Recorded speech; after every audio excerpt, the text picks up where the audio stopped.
knowing about what's going on, and they're still there, whether they're participating or not. That's a secret. And it must, that kind of secret, because, I heard things, but not that crazy. Not the things that have been admitted to doing, not pause baby oil crazy. Like, I didn't know, it's just something that was unfathomable to me. The fact that that didn't get out, that means that's a very secret club. Whoever's holding that secret, they hold it tight to the vest.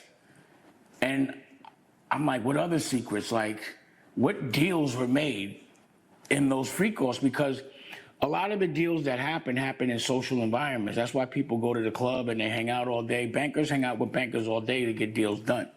Like, I would go to Tripiani's and we'd make, billion-dollar deals over a bottle of vodka. And it was all based on, that hanging out and that trust, and you would throw your man an alley-oop because y'all hung out. If you get into that secret club and you're able to hold a secret so tight to the vest, a lot of business deals are getting made there. So now I'm like, damn, I might understand why certain people had certain opportunities, certain deals, and if they weren't participating, they were there and they didn't leave and they repetitively came back.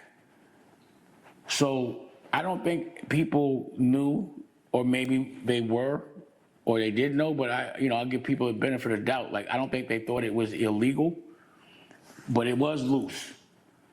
And as far as moral compass, morally, that would not be the environment that I would want my kids around. I would want to be around. I wouldn't want to do no business in that environment. Could you imagine me going to one of those parties and walking in that room with what I'd be like, y'all know, where's the pause button? I'd be like, pause. I'd be like, you're in here, y'all bugging. What? I didn't know. That type shit. They know that I'm not tolerant, or, I don't look the other way. I'd be getting out the way. But I might not be so silent. I might not be able to keep that secret of what I saw. So I'm...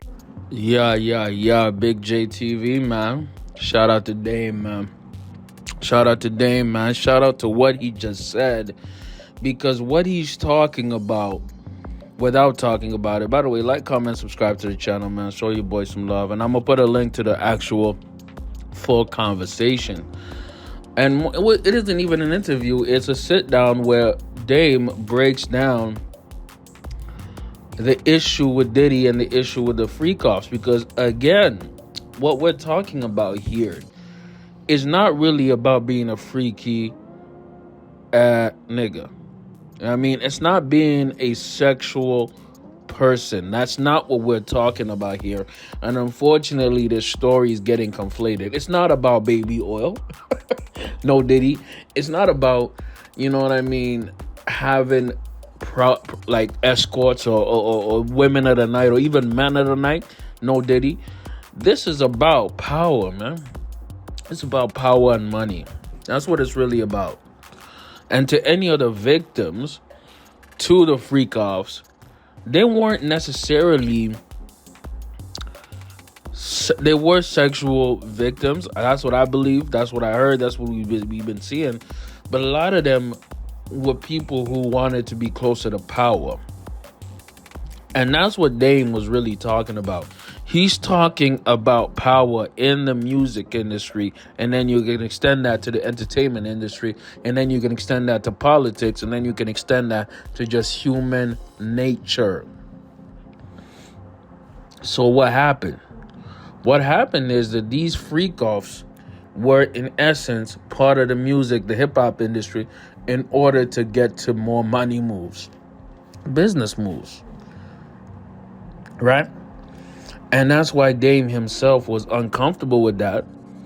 That's why Dame himself, at least from what he's saying, we don't know for sure, but for me, I'm going to take him at his word, that Dame didn't participate in those, didn't get invited to those, because he would be telling them pause, telling them, yo, I'm not about this is not what it is.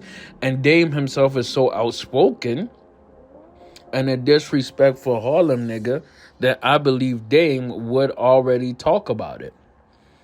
but not only talk about it, but he'd make it be known that he's not about this ish. Like, I know we like to have fun and say the pause game.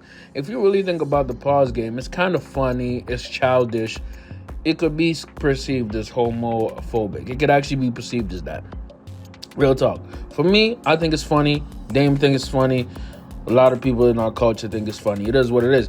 But the essence of that is when we say pause after something that's suspect or weird or slightly homosexual in nature, is to say that we're not about that.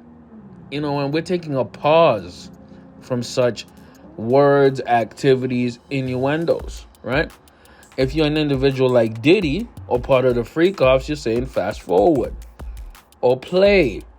Because that's what they were doing. They were doing a whole lot of playing. And you know what? My theory is a lot of that was consensual. Meaning 95 to 98% of that, I believe, was consensual. Now, obviously, when you reach that even 2% or 5% or even 10%, whatever varying degree you want to go on that, whenever it reaches a non-consensual area, it's illegal. You deserve to go to jail. You deserve to face the punishment of that. It should be 100% consent. See, how can you have 100% consent when everybody there is off the drugs and off the liquor and off whatever type of ish that Diddy was putting in the bottles, or him and his crew, and keyword is crew, was doing? See, when Dame got pushed out of the industry, because obviously he got pushed out, in a way, whether this is true or not, he wanted to stay out of it. And throughout this whole monologue or interview or discussion, he makes it very clear that he had a choice whether to stay in the industry, keep going, or not. And he obviously chose not to, because trust me, that's the type of ish that goes on. And this is what really makes me mad about this whole Diddy situation. It's become a scapegoat conversation. What am I talking about? Simply put, I believe Diddy did a lot of these things, but I believe that there's a whole structure behind Diddy, and there's people who are stronger and more higher up than Diddy that made this happen and even taught Diddy, and even Diddy himself could potentially be a victim. So what am I talking about? I'm talking about there's individuals like Clive Owens, individuals like Andre Harrell, individuals like Russell Simmons, individuals like, Jimmy Iovine, individuals like Kevin Liles, who are all music executives, individuals like Jay-Z, who are all hip-hop music executives in the 90s, early 2000s, mid-2000s, that are part of this, that not only participated, but helped push forward these things. So that's why Dame's words are so important here, because Dame not only has seen it, but, decided to, it seems, reject it. See, you have a choice in life, man. You can participate, or you can say yes, you can say no. And when you say nothing, that's another way of saying yes. I'm sorry. My thing is, let's see what justice happens. Let's see what happens with the truth. Let's see what happens with the court. Let's see what the victims say. I'm not here to defend Diddy, man. And I'm not here to pile on him. I'm here to try to find out the truth. I'm neutral in this. I say the victims need to get their justice. And trust me, we could end up in a situation where Diddy starts pointing fingers. Or Diddy might get unalived on some Jeffrey Epstein, man. Stay tuned. Shout out to Dame, man. It's a fantastic conversation. I'm going to put it inside the description box. Let me know how y'all feel about it. Big JTV, man, get in the comments. Let me know how y'all feel about this, man. I'm gonna end you off like this, man. Do you think Diddy survives this, or is he a dead man walking? Big JTV, I'm out.